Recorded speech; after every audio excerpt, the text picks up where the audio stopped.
Ahora bien, si miramos cuáles son los países que más poseen reservas de petróleo, nos podemos encontrar con un mapa de estas características, que deforma el mundo, mantiene la forma de sus países y sus fronteras, pero el tamaño es lo que varía. Y varía en función del volumen de reservas. ¿Listo? Entonces tenemos aquí Arabia Saudita, es el gran gigante de reservas petroleras a nivel mundial. No lejos está Irak y no lejos está Irán. Sobra decir que buena parte de los conflictos bélicos en Medio Oriente están vinculados con el control de estas reservas y por eso países como Irak, Irán, Libia han estado en el ojo del huracán y de las invasiones militares de la OTAN. Otros países que son muy pequeños para acá, pero aquí se ven sumamente grandes, son Qatar, Kuwait y Emiratos Árabes Unidos. Aquí en América Latina tenemos a Venezuela. Si miramos la OPEP, hasta hace poco Ecuador fue miembro de la OPEP, de la Organización de Países Exportadores de Petróleo, y también Venezuela.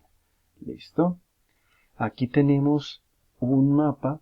Estas bolas corresponden a la producción que generan varios países exportando su petróleo a Estados Unidos. Y los principales exportadores de petróleo en Estados Unidos en la región son tres: Canadá, México y Venezuela. ¿Y por qué son tan importantes? Porque si bien el Medio Oriente tiene los mayores volúmenes de producción, los países del Golfo, llevar en barco el petróleo de Venezuela o México a Estados Unidos es relativamente sencillo, mas no así hacer toda la ruta que se tiene que hacer de los países del Golfo, luego por el Océano Atlántico hasta llegar días después a Estados Unidos. Por eso lo estratégico de estos tres grandes núcleos de producción petrolera: Canadá, México y Venezuela. Ahora bien, esta gráfica está un poco desactualizada y habla cómo hay una extracción de recursos de las reservas, pero esas reservas empiezan a agotarse. Aquí dice que el pico de extracción es en 2010 cerca. Seguramente ellos lo han corrido 2020 porque cada vez se encuentran nuevas reservas, pero siempre con el peligro de que las reservas se agoten dramáticamente y la extracción sea tal que ya no sea posible hacer el suministro diario que se hace de petróleo en el mundo. Aquí tenemos un mapa donde los países se encogen o se engordan según el consumo de petróleo. ¿Listo? Y en consumo de petróleo no hay que ir muy lejos para adivinar que Estados Unidos, Europa, China, Japón y la India, países muy poblados o muy desarrollados, son los mayores consumidores. En ese sentido, países como Paraguay y Bolivia en América Latina casi desaparecen. Ahora bien, eso era antes de la entrada en escena del famoso fracking. ¿Listo? Y en esa nueva lógica del fracking, Estados Unidos cambia su papel. ¿Por qué? Porque al hacer el escaneo de las reservas de fracking a nivel mundial, Estados Unidos otra vez queda posicionado como uno de los países más estratégicos por su gran cantidad de reservas de este recurso.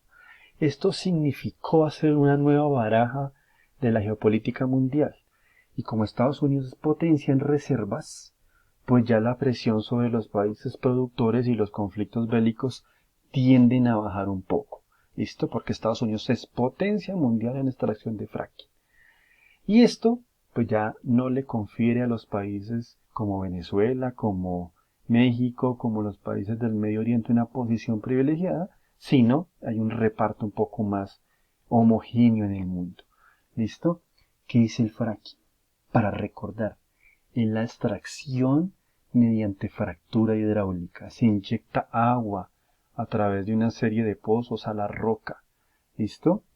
Cuando se llega a la roca de interés, se inyecta agua a altísima presión con algunos químicos, se rompe la roca, se fractura y por esa roca fracturada empieza a fluir eh, los nuevos hidrocarburos no convencionales que se han encontrado. ¿Listo? En roca de esquisto principalmente. Esto sale a la superficie, pero sale con agua, con el hidrocarburo y ojo, con minerales que hay adentro que estaban depositados de forma latente, de forma pasiva, pero que al subir a la superficie son altísimamente contaminantes y no solo minerales, también gases. De hecho, se combina con gas metano de las áreas subterráneas que emerge y ustedes podrán ver en películas o documentales como en ríos que afectados por el fracking, que tienen mucho contenido de gas metano, y una vez ustedes o alguien echa al aire un fósforo o un encendedor y cae el agua mágicamente se prende, o sea, genera un incendio por encima del agua. Y no es otra cosa que el efecto del gas metano combinado con el agua. Gas metano que salió del subsuelo por efecto del fracking. Es decir, es una técnica bastante contaminante por todos los químicos que salen a la superficie y el agua que se gasta y se contamina en el proceso. Ahora bien, vamos a ver algunos casos nacionales para mirar qué sucede al interior de los países latinoamericanos, ¿sí? Y eso nos da luces ya del fenómeno en forma concreta, de manera particular, cómo se expresa la extracción de recursos. Vamos a nombrar algunos países y en especial qué es lo que hace que sobresalgan en materia de extracción. Tenemos por un lado México. No solo es un país que extrae muchos recursos mineros, sino también, especialmente y sobre todo, la extracción de petróleo.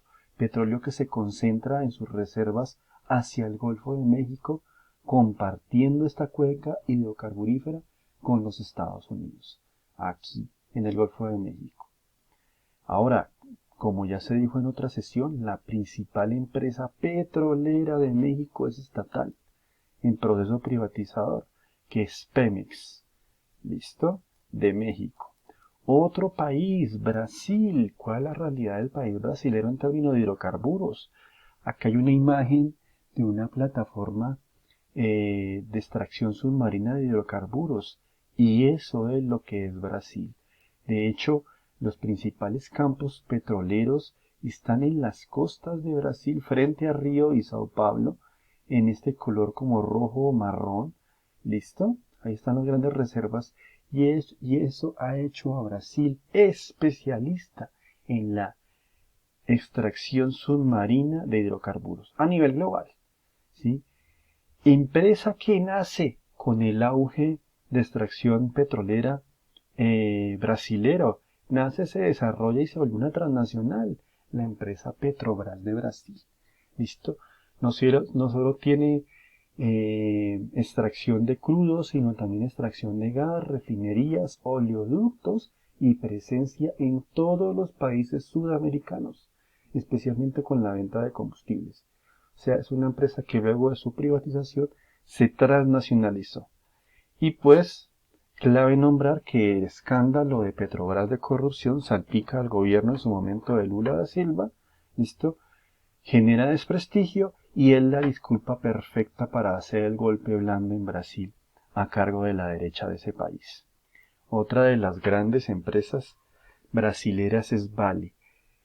Tener en cuenta que Vale es la segunda empresa minera más grande del mundo, ¿listo? Con base en Brasil, anteriormente estatal, luego privatizada. Hoy, una de las transnacionales más poderosas del planeta en términos de minería. Ahora, veamos otra cara de Brasil. Es país por excelencia en extracción de bauxita, aquí en azul oscuro, junto con Venezuela, es una cosa muy curiosa, y las Guyanas, que es la bauxita. Si ustedes miran, la bauxita es la materia prima para la producción de aluminio. ¿Listo? Entonces, aluminio, un material esencial en la vida contemporánea actual. También Brasil, otra vez con Venezuela, es potencia mundial en la extracción de hierro. ¿Listo? No lejos está Venezuela en ese sentido. También Brasil ha dispuesto buena parte de su Amazonía como si fueran terrenos baldíos libres a la extracción, frontera extractiva abierta desde hace varias décadas, no es reciente, y la ha dispuesto para extracción minera, pero también para la expansión ganadera y cultivos para la producción de bioetanol con la caña de azúcar.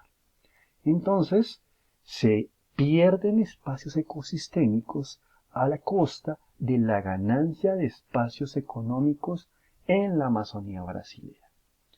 Vamos ahora para Argentina. En el periodo de los Kirchner, la empresa YPF, que es la empresa de petróleos argentinos, que fue privatizado, comprada por Repsol de España, la presidenta Cristina intentó reversar el proceso expropiando a la empresa española, nacionalizando YPF, lo cual fue un escándalo en el mundo de los negocios a nivel internacional. Se acusaba de todo al gobierno de Cristina Kirchner.